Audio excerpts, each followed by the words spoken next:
I'm Jamie Price and I'm the Chief Operating Officer here at Chester Zoo. Chester Zoo is the biggest zoo in the UK. We've got 35,000 animals, over 500 different species. On a good year, like last year, we welcomed over 2 million people into the zoo. We're a big employer in Cheshire West. We employ normally about 1,000 people at this particular time of the year. And we've just been voted the most visited attraction outside London for I think the 7th year running. Chester Zoo is one of the most important visitor attractions in the UK. So the ability for it to be able to reopen is not just important for people to be able to come and be somewhere together again in a safe way, but also for our local economy here in Chester and wider Cheshire West as well. I'm Dr. Mark Pilgrim. I'm the Chief Executive Officer at Chester Zoo. 97% of our income is through visitors. Without any income, and although we could take advantage of the furlough scheme to some extent, clearly all the animal teams, all the veterinary teams, security can't get furloughed, so running the zoo is hugely expensive. So an indefinite closure was really frightening. I'm the fourth director in the history of Chester Zoo in 90 years, and I was frightened at one point I was going to be the last, because we really thought that this could be the end of Chester Zoo if things went on throughout the whole summer. So yeah, it was really scary times. Actually, it was really stressful. The support's overwhelming, actually. I mean, I've been here a long time, and I know that kind of like Chester Zoo is well known amongst the local population of the Northwest. Everybody loves Chester Zoo, a lot of support here. But when we launched the Save Our Zoo campaign, I mean, the outpouring of kind of concern for the zoo was really humbling, actually. It's amazing. It gave everybody a huge boost, actually. Just not only the fact that it was all on social media, it was actually having an effect on government, I believe, but just the effect it has on your own morale in terms of the support you've got behind you was just stunning. Yeah, incredible. A real silver lining, actually. The measures that we've put in place have been exactly what the government guidance has said, and we've been from day one researching what we need to do, and we've been making changes and tweaking as we're going through to make sure that people are safe, both our visitors and our staff and our animals. All the hand sanitizers, all the equipment we needed for that, all of the lines in the ground so that people weren't touching glass and barriers, all of the footprints, all the stuff we'd seen in supermarkets and all the COVID secure measures. The main measure was reducing capacity.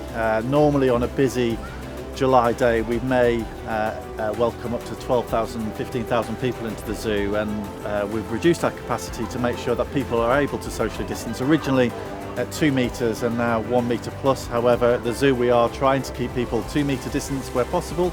We have a briefing session at 9 o'clock every morning for all the staff that are going to be working that day, front of house, facing our visitors, letting them know about any changing procedures that have taken place.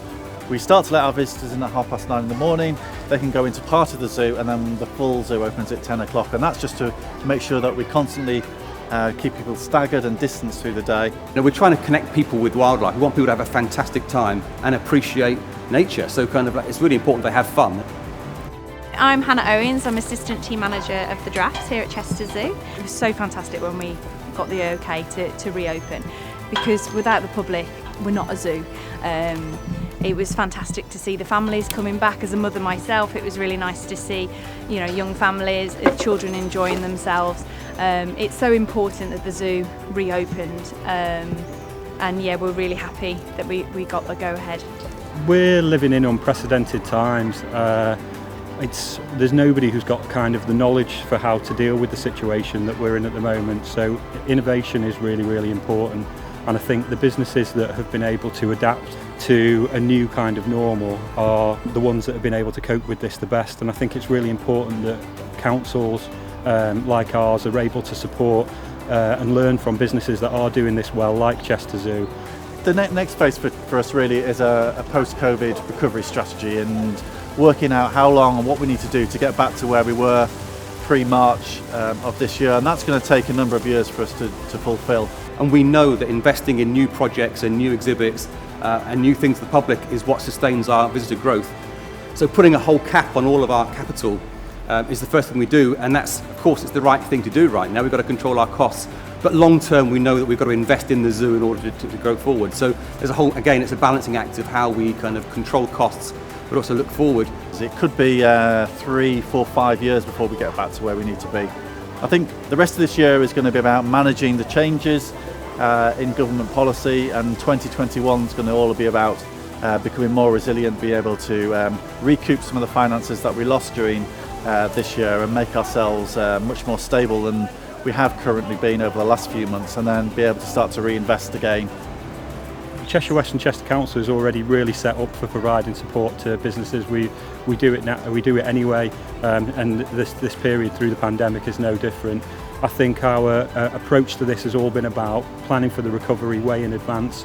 So now that we're moving into this second phase where businesses are starting to reopen, we're well set up to provide people with support through our business recovery programme.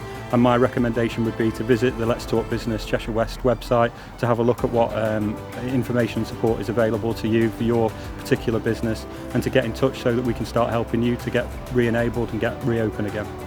The Council's also launched a Stronger Future campaign, and it's about thinking about what the new normal is going to be, how we want to. There's lots of talk about building back better, and all of these kind of initiatives that are kind of erupting on social media at the moment. And the Council's response to that has been to launch its Stronger Future campaign.